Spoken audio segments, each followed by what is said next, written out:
मैं अनिका मलिक एक अच्छे खाते पीते घराने में पैदा हुई थी। हम दो भाई बहन थे। मेरे पापा साल के 12 महीनों में से एक महीना ही घर पर होते थे। बाकी पापा के लिए उनका कारोबार ही सब कुछ था और हम दोनों बहन भाई उनकी राह तकते हुए ही बड़े हुए थे। पापा को जाने घर से दूर रहने में क्या मजा आता था कि कभी उन्हें ख्याल ही नहीं आता कि उनके पीछे 2 बच्चे और एक जवान बीबी है। पापा जाते तो घर की राह भूल जाया करते थे क्योंकि उन्हें मेरी अम्मा पसंद नहीं थी। लेकिन दादा दादी ने उनकी शादी जबरदस्ती मेरी अम्मा से करा दी थी। मेरी अम्मा एक पढ़ी लिखी और खूबसूरत औरत थीं, लेकिन चाहकर भी वो कभी मेरे पापा के दिल में जगह नहीं बना सकी थीं। शादी के तीसरे दिन ही पापा कारोबार के सिलसिले में मुल्कों मुल्कों के सफ़र पर निकल पड़े थे और जब वापस आए तो मैं 3 महीने की थी। लेकिन मुझे देखकर भी पापा को कोई खुशी नहीं हुई थी। हर उस चीज़ से वो दूर भागते थे जो मेरी माँ की जात से जुड़ी हुई थी। न जाने मेरी माँ की जात में ऐसा कौन सा ऐब था जो मेरे पापा के लिए काबिले नफरत था। पापा आए और सिर्फ 2 माह रहने के बाद वो फिर से चले गए थे और फिर उनके पीछे माँ बाप और जवान बीबी रह गए थे। और दोबारा जब वो वापस आए तो अम्मा की गोद में मेरा भाई सूफियान था जो 1.5 साल का था, यानी 2.5 साल बाद वापस आए थे। दादी बड़ी कस्में खाती थीं कि उनका बेटा बड़ा आज्ञाकारी है, उनको बिना बताए कोई फैसला नहीं करेगा। लेकिन मेरी अम्मा कहती थीं कि जरूर एक और घर बसा रखा है, वरना अपनी बीवी और बच्चों से सालों तक कौन दूर रहता है। दादा और दादी को पछतावा था कि उन्होंने मेरी अम्मा की जबरदस्ती शादी करवाई थी। अम्मा की हालत देख देख कर दादा कुढ़ते रहते थे और कभी कभी हाथ जोड़कर माफ़ी मांगते हुए कहते थे, पुत्र रब भूल जाता है लेकिन लोग नहीं भूलते। तेरे गुनाहों को रब माफ़ कर चुका होगा, लेकिन मेरा पुत्र रब जितना महान नहीं है, वो नहीं भूलेगा। माँ के कौन से गुनाह थे कि पापा उनसे इतनी नफरत करते थे कि बरसों बरस शक्ल भी नहीं दिखाते थे। दादा अम्मा की हालत देख देख कर रोते रोते ही इस दुनिया से चले गए थे और अफसोस कि पापा दादा के आखिरी दीदार के लिए भी नहीं आ पाए थे। जब पापा आए थे तब तक दादा को दफना दिया गया था। मैं उस समय 7 साल की थी, लेकिन दादा ने मुझसे इतनी मोहब्बत की थी, उनका जाना मुझे बहुत महसूस हुआ था। बाप का प्यार कभी नहीं देखा था मैंने, लेकिन बाप से बढ़कर जिस इंसान ने मुझे और सुफियान को प्यार दिया था वो हमारे दादा थे। दादा की मौत पर यूं लगा था जैसे हम अनाथ हो चुके हैं, लेकिन दादी ने भी मेरे पापा से मुंह मोड़ लिया था। दादी ने कहा था, क्या फ़ायदा ऐसे इकलौते बेटे का जो बाप को कंधा भी न दे सका था। पापा रो रहे थे और फिर अपने अंदर के सारे गम को गुस्सा बनाकर मेरी माँ पर निकाल दिया था कि सिर्फ उनकी वजह से दादा दादी उनसे नफरत करते हैं। और कसूर मेरी माँ का भी क्या था, वो पढ़ी लिखी औरत, फिजिक्स में गोल्ड मेडलिस्ट, जिन्होंने पापा के साथ अपनी ज़िंदगी तबाह कर दी थी। दादा के 13वीं होने के बाद पापा एक बार फिर से हम सबको छोड़कर चले गए थे। पापा पैसे भेज देते थे, मोहब्बत किसको भेजते थे ये हमें नहीं पता था। बाप की शफकत और मोहब्बत क्या चीज़ होती है मैं और सुफियान कभी भी जान नहीं पाए थे, लेकिन पापा के आने का इंतजार फिर भी रहता था। और एक दिन पापा घर वापस आ गए, लेकिन वो इस बार अकेले नहीं आए थे। उनके साथ एक लंबी गोरी चिट्टी सी एक मॉडर्न सी लड़की भी थी, जिसने बहुत ही मॉडर्न से कपड़े पहने हुए थे, जो मेरी दादी को बिल्कुल भी पसंद नहीं आई थी। और जब पापा ने बताया कि उनके साथ वो मॉडर्न सी लड़की पापा की बीवी है, तो घर में कयामत आ गई थी। दादी की आंखें फटी की फटी रह गई थीं और अम्मा, जो उस लड़की को मेहमान समझकर चाय ला रही थीं, उनके हाथों से चाय के बर्तन गिरकर छनाक से टूट गए थे। मैं और सुफियान पर्दे के पीछे छुपे ये सब देख रहे थे। हमारे लिए ये सब कुछ बिल्कुल नया था और मैंने ड्रामे भी देखे थे जिनमें सौतेली माँ बहुत बुरी होती हैं और वो अपने पति के बच्चों पर बहुत जुल्म करती हैं और पति की पहली बीवी को भी घर से निकलवा देती हैं। और फिर वही हुआ था जो मैंने ड्रामों में देख रखा था। पापा ने वहीं खड़े खड़े कुछ कागजात मेरी माँ के हाथ पर रखे और तलाक देते हुए कहा था, इस घर से दफा हो जाओ। दादी ने भी बहुत रोकने की कोशिश की थी, लेकिन पापा नहीं रुके थे और मेरी माँ को धक्के मारकर घर से निकाल दिया था। अम्मा ने मेरे और सुफियान के हाथ पकड़े, लेकिन पापा ने हमें मजबूती से पकड़ लिया और अम्मा को साफ कह दिया कि तुम जैसी औरत के साथ अपने बच्चों को नहीं जाने दूंगा। पापा को बड़ी ही जल्दी याद आ गया था कि मैं और सुफियान उनके बच्चे हैं और तुम जैसी औरत से पापा की क्या मुराद थी, ये मुझे समझ नहीं आया था। अम्मा चली गई थीं और मैं सुफियान को अपने साथ लगाए एक कोने में बैठी थी। जब दादी आईं और हमें अपने कमरे में ले गई थीं, माँ के मरने के बाद हमारे पास अब दादी ही रह गई थीं। उस सारी रात मैं जागती हुई सोचती रही थी कि जाने माँ कहाँ गई होगी। माँ का कोई भी तो नहीं था। एक भाई था अम्मा का, जो शादी होने के बाद ऐसे बदला था जैसे मौसम बदलते हैं, और अम्मा की एक बहन थी जो शादी करके अमेरिका अपने पति के साथ शिफ्ट हो गई थी। अगली सुबह पापा ने सारा निजाम अपनी नई बीबी के हाथों में दे दिया था। उस घर की बड़ी दादी थीं, लेकिन पापा ने एक ही दिन में अपनी बीबी को घर का करता धरता बना दिया था। मैं, सुफियान और दादी इस घर में कूड़ा करकट जैसी हैसियत के हो गए थे और एक कोने में पड़े रहते थे। नई माँ का नाम नीलम था। नीलम माँ ने पापा को पूरे तरीके से अपने काबू में कर लिया था। पापा अब घर के ही हो गए थे। नीलम माँ के कहने पर अब इसी शहर में अपना कारोबार शुरू कर लिया था और ज़्यादा से ज़्यादा वक्त नीलम माँ को ही देते थे। पापा ने हमें अम्मा के साथ जाने से रोक तो दिया था, लेकिन उसके बाद हमारी खबर तक न ली थी कि हम कैसे हैं या किस हाल में हैं। नीलम माँ ने कुछ ही दिन बाद मेरा स्कूल छुड़वा दिया था और मुझे घर के कामों पर लगा दिया था। सौतेली माँ यही तो करती है, और उनकी हरकत पर पापा ने उन्हें कुछ भी तो नहीं कहा था। दादी ने जब पापा से शिकायत की तो वो बोले, नीलम माँ है अनिका की, उसका अच्छा बुरा समझती है। और दादी उन्हें समझा भी नहीं पाई थी। अपनी सगी माँ ही सगी होती है। सौतेली माँ तो सिंड्रेला की माँ की तरह नोच खाती है और स्नो वाइट की माँ की तरह जान ले लेती है। मैं घर के कामकाज करने लगी थी और नीलम माँ की सेवा में ही अब मेरी जिंदगी गुजरने लगी थी। मेरी माँ ने मुझे खाने का निवाला भी खुद अपने हाथों से बनाकर खिलाया था, और आज सिर्फ 10 साल की उम्र में मुझे सबको खाना बनाकर खिलाना पड़ रहा था। दादी मुझे देखती तो रो पड़ती थीं और रात को मेरे हाथ चूमकर मुझे सीने से लगाती थीं। काम कर करके मेरे नन्हे हाथों पर छाले बन जाया करते थे। नीलम माँ की परफ्यूम सफाई के दौरान टूटी तो उन्होंने मुझे इतनी जोर का थप्पड़ मारा कि दुनिया मेरी नज़रों के सामने घूम कर रह गई थी।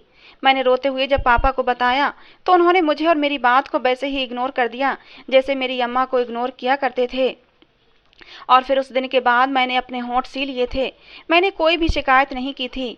और फिर मैंने दादी को यह भी नहीं बताया कि रोज़ पापा के जाने के बाद मुझे नीलम माँ के कमरे से किसी की आवाज़ें आती हैं, और ना ही पापा को बता पाई थी कि उनके जाने के बाद घर के पिछले दरवाजे का ताला खुला हुआ होता था। मैं अब बड़ी होने लगी थी और खूबसूरत भी होने लगी थी। जब 16 साल की हुई तो मेरा पहला रिश्ता आया था, जिसे नीलम माँ ने इनकार कर दिया था। ये रिश्ता किरण आंटी अपने बेटे के लिए लेकर आई थीं। किरण आंटी बड़ी ही नेक और परहेजगार औरत थीं, लेकिन एक मसला था कि उनकी जबान की तेजी के आगे कोई भी इंसान महफूज नहीं था। वो कड़वी जबान रखती थीं, जो सामने वाले को जला दिया करती थी। दादी से मैंने सुना था कि वो पहले मेरे पापा की मंगेतर हुआ करती थीं, लेकिन फिर पापा की शादी मेरी अम्मा से हो गई थी। और एक बात जो दादी ने मुझे बताई वो सुनकर तो मुझ पर हैरतों के पहाड़ टूट पड़े थे कि मेरे पापा मेरी अम्मा को पसंद करते थे और अपनी मर्जी से किरण आंटी से मंगनी तोड़कर मेरी अम्मा से मंगनी की थी। लेकिन जब शादी का वक्त आया तो अपनी शादी करने से इनकार कर दिया था। ये कैसा राज था जिसके बारे में मुझे मालूम नहीं था और दादी मुझे बताना भी नहीं चाहती थीं। वो कौन सा गुनाह था मेरी माँ का जिस पर रब ने तो उन्हें माफ़ कर दिया था, लेकिन मेरे पापा ने नहीं किया था। ये बहुत बड़ा राज था जिससे मैं ना वाकिफ थी। खैर, मैं बात कर रही थी कि किरण आंटी मेरे लिए रिश्ता लाई थीं, लेकिन नीलम माँ ने न सिर्फ इनकार कर दिया बल्कि धक्के देकर किरण आंटी को घर से निकाल दिया था। पापा ने सुना तो नीलम माँ का ही साथ दिया कि अच्छा किया। नीलम माँ को अब और भी ज़्यादा शय मिल गई थी। उन्होंने सुफियान को बोर्डिंग में दाखिला करवा दिया और हमेशा की तरह पापा को नीलम माँ के फैसले पर कोई एतराज़ नहीं था। सुफियान रोता रहा कि मुझे खुद से और इस परिवार से दूर न करें। मैं दादी के और अपनी बहन के बिना नहीं रहना चाहता, लेकिन पापा ने ज़बरदस्ती बोर्डिंग में उसे छोड़ दिया था। मेरे पापा बहुत बुरे थे, इतने बुरे कि मेरा दिल नहीं चाहता था कि मैं उन्हें देखूं। जैसे जैसे समय गुजरता रहा मेरी मुश्किलें भी बढ़ती रहीं, और उस दिन तो मेरे पैरों तले से ज़मीन निकल गई जब सुबह मैं दादी को चाय देने गई, लेकिन दादी ने कोई जवाब नहीं दिया। और जब मैंने उन्हें छूकर देखा तो मेरा दिल धक से रह गया था कि मेरी दादी, मेरी जान से प्यारी दादी, मेरी ज़िंदगी का एक अहम हिस्सा, मेरी पक्की सहेली दुनिया छोड़कर चली गई थीं। दादा के जाने पर लगा था कि हम अनाथ हो गए हैं, और दादी के मरने पर तो लगा था कि आज मेरी माँ मुझे छोड़कर चली गई है। मेरी आवाज़ तक आज तक किसी ने नहीं सुनी थी, लेकिन दादी के मरने पर मैं चीखें मार मार कर रो रही थी। मेरी चीखों ने घर के दर दीवार को हिलाकर रख दिया था। मैंने चीख चीख कर अपने हर दुख को बाहर निकाल लिया था। मैं इतना रो चुकी थी कि अब मुझसे बोला भी नहीं जा रहा था। मेरा और सुफियान का दुख सबसे बड़ा था। माँ के बाद दादी ही हमारी माँ बनी थी और हम दोनों ही उनके बहुत करीब थे, लेकिन खुदा हर उस इंसान को उससे दूर कर रहा था जिससे मुझे मोहब्बत थी। दादी के अंतिम संस्कार हुआ तो सबकी ज़िंदगी रूटीन पर आने लगी थी, सिवाय मेरे। दादी को मैं चाहकर भी भूल नहीं पा रही थी, लेकिन नीलम माँ के डर से मैंने फिर से घर के काम काज करना शुरू कर दिया था। मेरे दिमाग में हर समय दादी के जाने का गम और माँ बाप के बीच एकदम पैदा हुई नफरत का राज घूम रहा था। मुझे समझ नहीं आ रहा था कि ऐसा क्या हुआ था जिसने मेरे बाप का दिल बदल दिया था। जिस मंगनी को उन्होंने अपने मन से किया था, शादी तक आते आते उस दिल में नफरत कैसे पैदा हो गई थी। मेरे दिमाग में उभरते सवालों के साथ साथ घर में कुछ और भी चल रहा था। पहले पहले तो नीलम माँ के आवारा से दोस्त कभी कभी उनसे मिलने आते थे और 1-2 घंटे कमरे में रहते थे, लेकिन अब कुछ और भी अजीब होने लगा था। भांति भांति के मर्द अब रोजाना सुबह पापा के जाते ही आ जाते और फिर शाम गए ही जाते थे। इस दौरान नीलम माँ सिर्फ एक बार कमरे से बाहर आती थी और मुझे खाने का मेनू बताकर चली जाती थी। मुझे हैरत होती थी कि जब वो मुझे खाने का कहने आती थी तो उन्होंने नाइटी पहनी होती थी। मुझे खाना बनाकर उनके कमरे में ले जाने की अनुमति नहीं थी। मैं कमरे के बाहर खाना रखकर दरवाजे पर नॉक कर देती थी और नीलम माँ खुद ले जाया करती थीं। मुझे अब कुछ गलत होने का एहसास होने लगा था। कुछ तो गड़बड़ जरूर थी। और जब नीलम माँ ने मुझे समझाया कि जैसे ही तुम्हारे पापा की गाड़ी घर में दाखिल हो तो तुम दरवाजा खोलने से पहले मुझे इन्फॉर्म कर दिया करना, और अगले ही दिन जब पापा दोपहर को घर आ गए तो मैं फौरन नीलम माँ के कमरे की तरफ भागी थी और अचानक ही दरवाजा खोल दिया था तो ये देखकर मेरा सर चकरा गया था। नीलम माँ और उनका दोस्त अर्धनग्न हालत में बेड पर। आगे का सीन मुझे देखा नहीं गया था। मैं फौरन वापस पलट आई थी और अपने कमरे में आकर दरवाजा बंद करके बैठ गई थी। मेरा ऊपर का सांस ऊपर और नीचे का नीचे रह गया था। मुझे समझ नहीं आ रहा था कि मैं ये क्या देख कर आई हूँ। मेरे दिमाग में हथौड़े से बजने लगे थे। मैं कांप रही थी, रो रही थी। वो औरत मेरे बाप को धोखा दे रही थी और मेरा बाप अपनी सारी मोहब्बत और दौलत उस पर लुटा रहा था। जिस औरत के लिए मेरे बाप ने मेरी माँ को धुतकार दिया था, वो औरत मेरे बाप की इज्जत के साथ खेल रही थी। लेकिन ये एक दिन का किस्सा नहीं था। नीलम माँ के नाबारा दोस्तों का आना जाना अब हमेशा लगा रहता था। लेकिन उस दिन मैं कमरे से बाहर नहीं निकली थी और ना ही किसी ने मेरे दरवाजे पर दस्तक देकर पूछा था। अगले दिन मैं डरती डरती कमरे से बाहर निकली तो अचानक मेरे सामने नीलम माँ आ गई, जिसे देखकर मैं डर गई थी। लेकिन उसके चेहरे पर कमीनी सी हंसी थी और फिर मेरा बाजू मरोड़ कर वो सख्ती से बोली थी कि जो तुमने देखा है उसका जिक्र किसी से मत करना, वरना तुम्हें पता है कि तुम्हारा भाई कब सूफियान बोर्डिंग स्कूल से गायब हो गया, तुम्हें पता भी नहीं चलेगा। मैं उसकी धमकी सुनकर डर गई थी और अपना मुंह सी लिया था। मेरी खामोशी देखकर उन्होंने मेरी जिम्मेदारी लगा दी थी कि तुम्हारे पापा जब भी घर उनके दोस्त की मौजूदगी में आएंगे तो पहले मुझे खबर दोगी और फिर उनके दोस्त के जाने के बाद ही दरवाजा खोलोगी। मैंने अपनी जिम्मेदारी अब पहचान ली थी और अब बखूबी उसे निभा भी रही थी। एक दिन मैं किचन में काम कर रही थी। नीलम माँ अपने दोस्त के साथ कमरे में बंद थीं। बंद कमरे में क्या हो रहा था मुझे सब पता था। मैं कोई छोटी बच्ची नहीं थी, 17 साल की होने वाली थी। अभी कुछ ही देर गुजरी थी कि नीलम माँ किचन में चली आईं। वो मुझे अजीब सी नज़रों से घूर रही थीं। आज तो उनके अंदाज ही बदले हुए थे। वो मेरे बहुत करीब आ गईं और कहने लगीं, अनिका तुम बहुत खूबसूरत हो, तुम्हारे शरीर का एक एक अंग तुम्हारी खूबसूरती को बढ़ा रहा है। मैं नीलम माँ की बातें सुनकर भी खामोश रही। नीलम माँ ने आगे कहा, अनिका उस दिन तुमने मुझे मेरे दोस्त के साथ जिस हालत में देखा था, क्या वो सब कुछ तुम भी करना चाहती हो? सच कहती हूँ तुम्हें बहुत मजा आएगा। मेरा एक दोस्त तुम्हारी खूबसूरती पर फिदा हो गया है। वो तुम्हारे साथ एक रात। आगे के शब्द मैं सुन भी नहीं पाई थी और वहां से भागकर अपने कमरे में चली आई थी। नीलम माँ क्या कहना चाहती थी मैं सब समझ गई थी, लेकिन मैं इतनी घटिया और गिरी हुई लड़की नहीं थी कि मैं अपनी इज्जत का सौदा कर देती। लेकिन अब नीलम माँ की नजरें मेरे आर पार होती महसूस हुआ करती थीं। मुझे अब अपनी इज्जत खतरे में महसूस होने लगी थी। लेकिन शायद रब को मेरी इज्जत बचानी थी, तभी तो उस दिन घर में सब्जी खत्म थी तो मैं वो लेने मार्केट चली गई थी कि मेरी नज़र मेरी सगी माँ पर पड़ी थी। वो बस स्टैंड पर खड़ी शायद बस का इंतजार कर रही थी। उनके बाल सफ़ेद हो चुके थे और चेहरा मुरझा चुका था।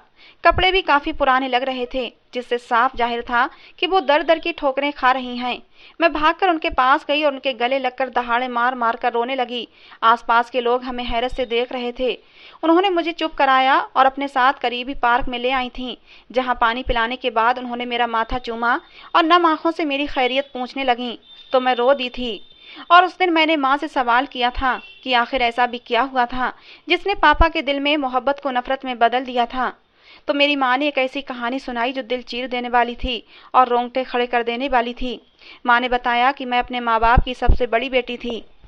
मेरा एक भाई और एक बहन मुझसे छोटे थे। पापा इनकम टैक्स ऑफिसर थे और मेरी माँ जब मैं मैट्रिक में थी तभी कैंसर की वजह से इस दुनिया को छोड़ गई थी। पापा की नौकरी अच्छी थी तो जिंदगी खूब मजे से गुजर रही थी, किसी भी चीज की कोई कमी नहीं थी। दुनिया का हर ऐशो आराम घर पर मौजूद था और हर इच्छा मुंह से निकलते ही पूरी हो जाया करती थी। मेरी स्कूल की पढ़ाई पूरी हुई तो पापा ने मेरे एडमिशन देश की सबसे महंगे कॉलेज में करवा दिया था। मेरी आवाज़ बहुत अच्छी थी तो वेलकम पार्टी पर मैं स्टेज पर एक गाना गा रही थी जो पूरे डिपार्टमेंट को बहुत पसंद आया था, और तुम्हारे पापा को मेरी आवाज़ के साथ साथ मैं भी बहुत पसंद आ गई थी। तुम्हारे पापा मेरे सीनियर थे और काफ़ी बार मेरी रैगिंग भी कर चुके थे, इसलिए वो मुझे पसंद नहीं आए थे। लेकिन धीरे धीरे मेरे उनसे दोस्ती हो गई थी और फिर वो दोस्ती मोहब्बत में बदल गई थी। अभी मेरे ग्रेजुएशन को साल भर रहता था तभी उन्होंने मेरे घर रिश्ता भेज दिया था। तुम्हारे पापा हैसियत में हमसे थोड़े कम थे, लेकिन एक बहुत अच्छे इंसान थे, और सबसे बढ़कर तुम्हारे दादा दादी बहुत अच्छे थे। और फिर इस रिश्ते में मेरी भी मर्जी शामिल थी, इसलिए मेरे पापा ने फौरन इस रिश्ते के लिए हाँ कर दी थी। और सारे शहर ने देखा था कि किस कदर धूमधाम से मेरी और तुम्हारे पापा की मंगनी हुई थी। मंगनी के बाद भी सब कुछ अच्छे से चल रहा था। जब मेरा ग्रेजुएशन पूरा हुआ तो मैं बहुत खुश थी कि अब मेरी शादी हो जाएगी, लेकिन भगवान को कुछ और ही मंजूर था। भगवान ने बहुत कुछ दिया था हमें, लेकिन कभी कोई आजमाइश नहीं आई थी हम पर, और फिर शायद वो मुसीबत हमारी आजमाइश थी, या किसी जाने अनजाने किए गए गुनाह की सजा जो सारी जिंदगी मेरे साथ चिपकी रही और मुझे अंदर ही अंदर दुख देती रही थी। वो एक ऐसी मुसीबत या आजमाइश थी जिसके गुजर जाने के बाद सबकी जिंदगियां सवर गई थीं सिवाय मेरे। एक मैं ही थी जिसे अनजाने में जाने कौन से पाप हो गए थे, जिसकी सजा के तौर पर मुझे मुसीबत में फंसा दिया गया था। मेरे पापा इनकम टैक्स ऑफिसर थे जिन्होंने सारी जिंदगी करप्शन करके बेईमानी का और हराम का पैसा खिलाया था, और शायद वो हराम का ही पैसा था जिसने जिंदगी में हमारी मुसीबतों से भर दी थी। नाजायज कमाई कभी हजम नहीं होती, एक ना एक दिन अपना हिसाब जरूर लेती है, सो हमसे भी लिया गया था। मेरी नज़र में मेरे पापा हीरो थे जिन्होंने हमें सारी जिंदगी मेहनत और ईमानदारी से पाला था। लेकिन फिर मुझे पता चला कि मैं कितने बड़े सपने में जी रही थी, और जब सपने से जागी तो जाना कि मेरे पापा हीरो नहीं थे। जनता की मेहनत से भरे टैक्स से पापा ने खुद भी अय्याशी की थी और हमें भी करवाई थी, और उसकी सजा पापा ने और हम सब ने भुगती थी। हमारे घर पर रेड पड़ी थी, पापा को गिरफ्तार कर लिया गया था, और इन दिनों तुम्हारे पापा काम के सिलसिले में दूसरे देश गए हुए थे, और उन्हें कुछ भी बताकर मैं उन्हें परेशान नहीं करना चाहती थी और ना ही खुद को शर्मिंदा करना चाहती थी, तो अकेले तमाम हालातों से लड़ती रही। पापा पर करप्शन साबित हुई तो हमारी तमाम दौलत जायदाद, यहाँ तक कि हमारा वो घर जिसमें हम रह रहे थे, सब कुछ कब्जे में कर लिया गया था। पापा तो जेल चले गए। कुछ दिन बाद पता चला कि पापा ने जेल में ही सुसाइड कर लिया था, क्योंकि वो बदनामी सह न सके थे। मगर हम लोग सड़क पर आ गए थे। तुम्हारे दादा ने फ़ोन करके कहा कि हम लोग उनके पास चले जाएं, लेकिन मुझे अच्छा नहीं लग रहा था तो मैंने मना कर दिया, और फिर मैं अपनी मासी के पास चली गई। मैं कभी भी उनसे पहले नहीं मिली थी, और ये देखकर मुझे हैरत का झटका लगा कि मासी के पास न सिर्फ एक आलीशान घर था बल्कि दो दो गाड़ियाँ भी थीं। लेकिन फिर भी वो हर साल सदका खैरात के नाम पर एक मोटी रकम मेरे पापा से ऐंठा करती थीं। मुझे दुख तो हुआ था, लेकिन उस समय हम पूरी तरह मासी के रहमो करम पर थे, इसलिए मैं चुप रही। लेकिन मासी भी कितने दिन तक झेल पाती। 2 महीने बाद ही कह दिया कि तुम लोग अपना इंतजाम कहीं और कर लो। उनके पति और उनके बेटे को मुफ्त की रोटियां तोड़ने वाले रिश्तेदारों का अपने घर में रहना मंजूर नहीं था।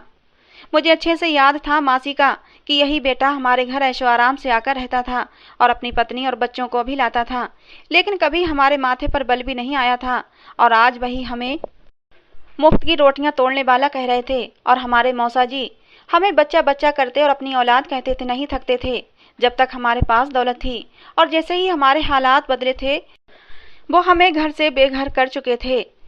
मुश्किल समय में बहुत से अपनों के चेहरे मेरे सामने जाहिर हो गए थे। अपने बहन और भाई को लिए मैं एक किराए के घर में रहने लगी और एक कंपनी में नौकरी कर ली। तनख्वाह अच्छी थी, 30,000 रुपये थी, लेकिन मकान का किराया ही 10,000 था, तो बाकी के 20,000 में कैसे गुजारा होता। इसलिए मैंने पार्ट टाइम जॉब भी ढूंढनी शुरू कर दी, और साथ साथ छोटी बहन के लिए रिश्ता भी ढूंढना शुरू कर दिया। अभी भाई ग्रेजुएशन कर रहा था और मुझे उसका भी फ्यूचर सेट करने के बाद अपने बारे में सोचना था। मेरे साथ कंपनी में 2 लड़कियां काम करती थीं, जिनकी तनख्वाह तो मेरे ही बराबर थी, लेकिन उनका लाइफ स्टाइल बहुत हाई फाई था। ब्रांडेड कपड़े, बैग्स, जूते, सब कुछ उनके पास महंगा होता था। और तो और 1 करोड़ की तो उन दोनों के पास गाड़ी थी। वो दोनों कोई पार्ट टाइम जॉब करती थीं, जिससे वो इतना कमा लिया करती थीं। मैंने जब उनसे पार्ट टाइम जॉब के बारे में पूछा तो उन्होंने बताया, जिसे सुनकर मेरे पैरों तले से जमीन निकल गई थी। और जब दोनों ने मुझे भी उस काम की ऑफर की तो मैंने मना कर दिया, क्योंकि मैं ऐसा कोई भी काम नहीं कर सकती थी। उन दोनों ने बताया था कि बड़े बड़े फंक्शंस और पार्टियों में अब किन्नर को नहीं बल्कि डांसर लड़कियों को बुलाया जाता है, जिन पर अमीर लोग लाखों रुपये फेंकते हैं, और कम से कम एक फंक्शन का एक लड़की के हिस्से में 5 लाख आ जाता है। और रोजाना अगर फंक्शन पर जाया जाए तो महीने का 1.5 करोड़ तक आसानी से कमा सकते हैं। हाँ, कभी कभी किसी फंक्शन में अपनी इज्जत को भी दांव पर लगाना पड़ सकता है, लेकिन इसमें हर्ज ही क्या है अगर करोड़ों रुपये का सवाल हो तो। मुझे पैसों की तो ज़रूरत थी, लेकिन इसके लिए मैं इतना बेहुदा काम नहीं कर सकती थी। लेकिन अचानक छोटी बहन के लिए एक बहुत अच्छा रिश्ता मिल गया था। लड़के का नाम सुमित था और वो अमेरिका की कंपनी में इंजीनियरिंग का काम करता था। माँ बाप नहीं थे, एक बहन थी, उसी ने ये रिश्ता दिया था। लड़का दहेज लेने से इनकार कर रहा था, लेकिन लड़के की बहन बिना दहेज के शादी करने को राजी नहीं हो रही थी। इसलिए दिल पर पत्थर रखकर मैंने अपने ऑफिस में काम करने वाली उसी लड़की से बात की और फिर मैं उसके साथ एक फंक्शन में चली गई। मुझे 5 लाख रुपये मिले थे, जो मैंने बहन को विदा करते हुए उसके अकाउंट में जमा करवा दिए थे। और वो विदा होकर अमेरिका चली गई तो मेरा बोझ थोड़ा कम हुआ था। लेकिन अब वो लड़कियां मुझे फोर्स कर रही थीं कि ये काम अब रेगुलर करो, लेकिन मेरा ज़मीर मुझे इस बात की अनुमति नहीं देता था। लेकिन जब छोटे भाई के लास्ट सेमेस्टर की फीस सर पर आई तो मजबूरन मुझे फिर से एक और फंक्शन करना पड़ा और भाई की डिग्री पूरी हो गई। इस दौरान तुम्हारे पापा मुझे बराबर कांटेक्ट में रहे थे और सिर्फ ये जानते थे कि मैं कंपनी में नौकरी कर रही हूँ, बस इसीलिए वो मेरी हिम्मत बनाते रहते थे। छोटे भाई का ग्रेजुएशन हुआ तो उसने जिद पकड़ ली कि नौकरी नहीं करेगा बल्कि अपना बिजनेस करेगा, जिसके लिए 1 करोड़ की रुपयों की जरूरत पड़ेगी। पहले तो मैंने उसे बहुत समझाया, लेकिन जब वो न समझा तो मैं अब लगातार फंक्शन करने शुरू कर दिए थे। वो रात मेरी जिंदगी की सबसे काली रात थी।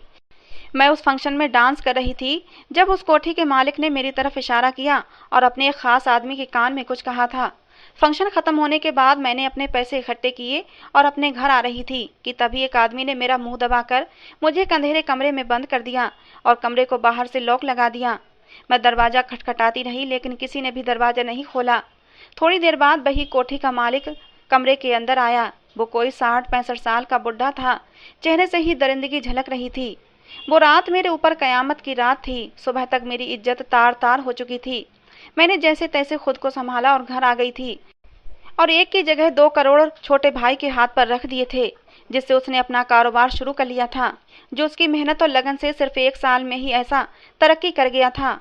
और फिर उसने अपनी पर्सनल सेक्रेटरी से शादी कर ली थी। मेरा फर्ज जब खत्म हुआ था तब तक मैं अपनी सबसे कीमती चीज गवा चुकी थी। मुझे तो अब जीने की भी इच्छा नहीं होती थी। लेकिन उन्हीं दिनों मेरे सास ससुर मेरी शादी की तारीख लेने आ गए थे। लेकिन अचानक से तुम्हारे पापा ने मुझसे शादी करने से इनकार कर दिया। किसी ने उनको मेरी पार्टी में डांस करने की सारी वीडियो भेज दी थी और कुछ फोटो भी थे। उन फोटोज में मैं उसी बुढ़े के साथ बहुत ही गंदी हालत में थी, जिसके बाद वो मेरी शक्ल भी देखने के लिए राजी नहीं थे। और जब मेरे सास ससुर को पता चला तो वो भी बहुत नाराज हुए थे। लेकिन मैंने उनके पाँव में गिरकर माफ़ी मांगी थी। मैंने कहा जो कुछ भी मेरे साथ हुआ वो ज़बरदस्ती किया गया था। हाँ, पार्टियों में डांस मैं अपनी मर्जी से करती थी, लेकिन वो भी मेरी मजबूरी थी।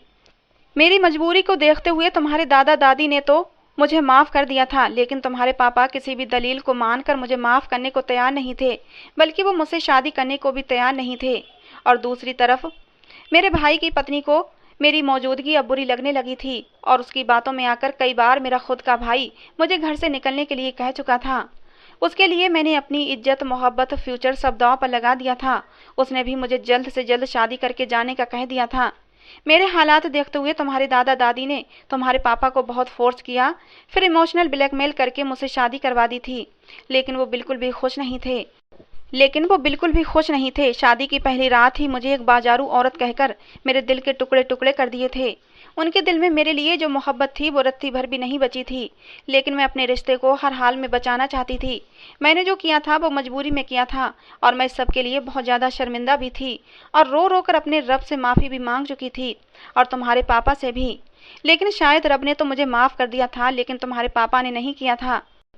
वो हमेशा काम के बहाने घर से गायब रहते और तुम्हारे पापा का साथ पाने के लिए मैं अकेली ही तड़पती रहती थी। और उधर तुम दोनों बच्चे भी अपने बाप के साय से महरूम हो गए थे। मुझे लगा था कि वो मुझसे बहुत मोहब्बत करते हैं और उनका गुस्सा दिखावे का है, कुछ ही समय के लिए है। लेकिन बरसों गुजर जाने के बाद भी उनके दिल में मोहब्बत नहीं हुई थी, जिसका मतलब था कि मोहब्बत कभी थी ही नहीं। और जब उन्होंने दूसरी शादी कर ली तो साबित हो गया कि उन्हें मेरी तरफ अट्रैक्शन था। यूनिवर्सिटी में हर लड़के लड़की को हो ही जाता है। उन्होंने मुझे घर से निकाला तो मेरे पास रहने का कोई ठिकाना न था। मजबूरन अपने भाई के घर जाना पड़ा। मेरा स्वागत बहुत ही ठंडे और कड़े व्यवहार से किया गया था। जब भाई की पत्नी ने जाना कि मैं हमेशा के लिए आ गई हूँ तो बहुत ही हंगामा किया था। भाई ने मुझे घर से चले जाने का कह दिया, लेकिन बहुत हाथ पैर जोड़ने के बाद मैं उनके सर्वेंट क्वार्टर में रुक गई थी। भाई का कारोबार खूब फैला हुआ था, लेकिन वो मुझे 2 वक्त की रोटी भी नहीं खिला सकता था।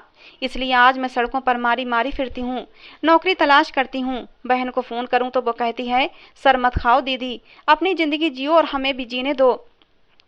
जिनके लिए मैं बर्बाद हो गई वो मेरी बात सुनना और शक्ल देखना भी नहीं चाहते। अपनी माँ की कहानी सुनकर मैं रो पड़ी थी। सच में उनके साथ कितना बुरा हुआ था। उनके बहन और भाई किस कदर एहसान फरामोश निकले थे, जिन्होंने मेरी माँ की कमाई खाई थी, और जब माँ को खिलाने की बारी आई तो 9-2-11 हो गए थे। मुझे माँ के पास बैठे बैठे काफ़ी समय हो गया था, इसलिए मैंने वापस जाना चाहा। मेरा दिल चाहता था कि मैं अपनी माँ के पास ही रहूं, लेकिन उनके पास तो खुद मुश्किल से रहने के लिए जगह थी, तो मैं कहाँ उन पर बोझ बनती। तो मैं सब्जी के लिए लाए हुए पैसों से अपनी माँ को खाना खिला दिया और खुद खाली हाथ ही घर की तरफ चल पड़ी। जहाँ इतना नीलम माँ से सुनती हूँ, वहाँ थोड़ा और भी सह लूंगी। लेकिन जैसे ही घर में दाखिल हुई तो ये देखकर मेरे पैरों तले से जमीन निकल गई। नीलम माँ और उनका आज वाला दोस्त फर्श पर बेजान पड़े हुए थे और पापा सोफे पर सर पकड़े बैठे थे। तबाही हो चुकी थी, यानी कि मैं जाते हुए दरवाजा बंद करना भूल चुकी थी। पापा अचानक से आ गए थे और नीलम माँ को उनके आशिक के साथ रंगे हाथों पकड़ लिया था और फिर वही किया था जो ऐसे मौके पर गैरत के नाम पर किया जाता है। पापा ने नीलम माँ और उनके आशिक को ठंडा कर दिया था। पापा ने मेरी तरफ देखकर मुझे चुप रहने का और दरवाजा लॉक करने का कहा। मैं मुंह पर हाथ रखे अपनी चीखों को रोकते हुए दरवाजा बंद करके एक कोने में बैठ गई थी और वहीं बैठे बैठे मैंने पापा की सारी कार्रवाई देखी थी। पापा ने आंगन में गड्ढा खोद कर उन दोनों को उसमें डाल दिया था और फिर दोबारा उसके ऊपर मिट्टी डालकर घास लगाकर ऐसा कर दिया था जैसे वो जगह कभी खुद ही न गई हो। पापा ने अपने जुर्म के सारे सबूत मिटा दिए थे। पापा बोले, मैं तो इसे बहुत ही शरीफ औरत समझता था, लेकिन ये तो बहुत ही गंदी औरत निकली। उस दिन पापा पहली बार इतना बोले थे। पापा ने कहा, मैंने तुम्हारी माँ को इसलिए छोड़ा था क्योंकि मुझे लगता था उसने अपनी मर्जी से अपनी इज्जत का सौदा किया था, और शायद भगवान ने मुझे इसी बात की सजा दी थी कि मेरी किस्मत में एक गंदी औरत लिख दी गई थी। इस घर में नीलम दफन थी और सोते सोते मैं डर जाती थी और चीखें मारने लगती थी। तभी पापा ने मेरा इंतजाम करने का सोचा, वरना मैं उनकी पोल पट्टी खोल सकती थी। पापा ने अगले ही दिन किरण आंटी को बुलाया और उनके बेटे से मेरी शादी तय कर दी। किरण आंटी की नज़रें मुझे अजीब और बड़ी खतरनाक मालूम होती थीं और मुझे उनसे डर भी बहुत लगता था, लेकिन पापा से इनकार भी नहीं कर सकती थी। तो एक दिन सादगी के साथ मुझे निहाल के साथ विदा कर दिया गया। पहली रात में ही मैं जान गई थी कि निहाल बहुत अच्छा है, लेकिन जरा सख्त मिजाज का है। और एक और बात जिसे मैं जान गई थी कि निहाल किरण आंटी का सौतेला बेटा था। जब किरण आंटी की शादी हुई थी तो निहाल 3 साल का था और अपनी माँ को खो चुका था। तब से किरण आंटी ही उसकी माँ थी। निहाल के घर के 2 हिस्से थे, एक जो किरण आंटी का था, जहाँ किरण आंटी और उनका 14 साल का बेटा रहते थे, लेकिन किरण आंटी के हिस्से में जाने की किसी को भी अनुमति नहीं थी, क्योंकि किरण आंटी के कहे के मुताबिक वो हिस्सा बहुत ही पवित्र हिस्सा था और सिर्फ पवित्र लोगों और आत्माओं के लिए था। किरण आंटी की नज़र में सिवाय उनके कोई भी पवित्र और परहेजगार नहीं था, इसलिए कोई उनके हिस्से में गया भी नहीं था। दूसरा हिस्सा निहाल का था और किरण आंटी अपने बेटे समेत ज़्यादातर निहाल के हिस्से में ही पाई जाती थीं, और जिसने भी उनसे मिलना होता था वो वहीं आकर मिल लेता था। मैं इस घर में बहुत जल्दी ही एडजस्ट हो गई थी और मेरी बहुत अच्छी दोस्ती 14 साल मेरे देवर बिक्की से हो गई थी। बिक्की मुझसे काफ़ी अटैच हो गया था और भाग भाग कर मेरे सारे काम करता था। हम दोनों साथ खेलते थे, साथ खाते थे, लेकिन निहाल मुझे मना करता था। वो कहता कि बिक्की से दूर रहा करो वरना बहुत ज़्यादा पछताओगी, लेकिन मैं निहाल की बात एक कान से सुनकर दूसरे कान से निकाल दिया करती थी, क्योंकि मुझे लगता था कि निहाल और बिक्की के रिश्ते में सौतेलापन है, इसलिए निहाल मुझे बिक्की से दूर रहने का कहता है, वरना बिक्की तो छोटा सा मासूम सा बच्चा था जिसकी शरारतें चेहरे पर हंसी ले आती थीं। और फिर जब मेरी उम्मीद से होने की खबर मिली तो सबसे ज़्यादा खुशी भी किरण आंटी और बिक्की को ही हुई थी। और एक दिन तो मैं हैरान रह गई जब निहाल ने मुझे सख्ती से मना किया था कि किरण आंटी से कुछ भी लेकर मत खाना। मुझे हैरत हुई कि निहाल अपनी सौतेली माँ और भाई के लिए दिल में इतनी नफरत क्यों रखता है, जब वो दोनों तो निहाल पर जान देते थे और सबके सामने तो निहाल भी अपनी जबान से उन दोनों के लिए शहद ही टपकाता रहता था, तो फिर मेरे सामने ही ऐसा क्यों कहता था। एक दिन मैं और बिक्की घर पर ही क्रिकेट खेल रहे थे कि मैंने छक्का मारा और गेंद घर से बाहर चली गई। घर के बाहर मेन रोड था। बिक्की जैसे ही गेंद लेने गया तो थोड़ी देर बाद उसकी चीख सुनाई दी थी। जब मैंने जाकर देखा तो वो जख्मी पड़ा था, कोई गाड़ी से टक्कर मार कर भाग गया था। मैंने किरण आंटी को बुलाया और एम्बुलेंस को भी कॉल कर दी और बिक्की को अस्पताल ले जाया गया, लेकिन बहुत ज़्यादा चोटें आने की वजह से बिक्की की सांसें टूट चुकी थीं। बिक्की की मौत का दुख मुझे बहुत ज़्यादा हुआ था। वो मेरा इकलौता ऐसा दोस्त था जिसके साथ मैं बहल जाया करती थी। निहाल मुझे संभालने की कोशिश करता कि मेरे इस तरह रहने से हमारे बच्चे पर नुकसान पहुंचेगा। कुछ समय के बाद सब कुछ रूटीन पर आने लगा था, लेकिन अचानक से मुझे अजीब अजीब से सपने आने लगे थे जिसमें बिक्की आता था। वो मुझे पुकारता कि भाभी मेरी कब्र में तुम्हारी एक चीज़ है, आकर ले जाओ ताकि मेरी रूह को शांति मिले। जब मैं ये सपना देखती तो ऐसा लगता कि जैसे ये आवाज़ें मेरे कमरे में गूंज रही हैं। मैं जल्दी ही अचानक से अपनी आंखें खोल देती, लेकिन कमरे में कोई भी मौजूद न होता था। पहले तो मैंने अपना इसे वहम जानकर सर झटक दिया था, लेकिन फिर ये सपना मुझे अब रोज रोज आने लगा था। वो मेरे सपने में आता, रोते हुए कहता, भाभी प्लीज मेरी कब्र खोलो और अपनी वो कीमती चीज ले जाओ, नहीं तो मैं ऐसे ही तड़पता रहूंगा। मुझे बिक्की से बहुत ज़्यादा मोहब्बत थी, इसलिए उसकी बात मानकर मैंने कब्रिस्तान जाने का फैसला कर लिया था। और अगली रात जब निहाल सो गया तो मैंने बड़ी सी चादर में खुद को लपेटा और टॉर्च लेकर घर से निकल गई और कब्रिस्तान जा पहुंची। अंधेरे में थोड़ी सी तलाश के बाद मुझे बिक्की की कब्र मिल गई थी, लेकिन डर के मारे मेरा बुरा हाल था। मैंने चादर में छुपाकर घर से कुदाल भी लेकर आई थी, जिससे मैं कब्र को खोदने लगी। और जैसे ही पूरी कब्र खुल गई तो ये देखकर मेरा दिल दहल कर रह गया था कि वहां तो बिक्की क्या, किसी की भी लाश या कोई भी चीज नहीं थी। बिक्की को इसी कब्र में दफनाया गया था और कब्र की तख्ती पर भी बिक्की का ही नाम लिखा हुआ था। मगर कब्र से बिक्की कहाँ गायब हो सकता है। अभी मैं यही सोच रही थी कि किसी ने मुझे धक्का मारा और मैं सीधी कब्र में जाकर गिरी थी और फिर मेरी टांगों में जैसे जान निकल गई थी। कब्र के ऊपर बिक्की और किरण आंटी खड़े मुस्कुरा रहे थे और फिर उन्होंने मुझ पर मिट्टी डालना शुरू कर दी। और इससे पहले कि वो मुझे जिंदा दफना देते, बहुत सारे लोगों के चलने की आवाज़ें आने लगी थीं और फिर एक फायर होने के बाद बहुत सारी टॉर्च ऑन हुई थीं। वो टॉर्च और कदमों की आवाज़ पुलिस की थी जो निहाल अपने साथ लाया था। निहाल ने जल्दी से मुझे कब्र से निकाला। मैं बेहोश हो चुकी थी। दोबारा जब मेरी आँख खुली तो मैं अस्पताल में मौजूद थी और निहाल मेरे साथ बैठा था, लेकिन निहाल को देखकर मुझे थोड़ा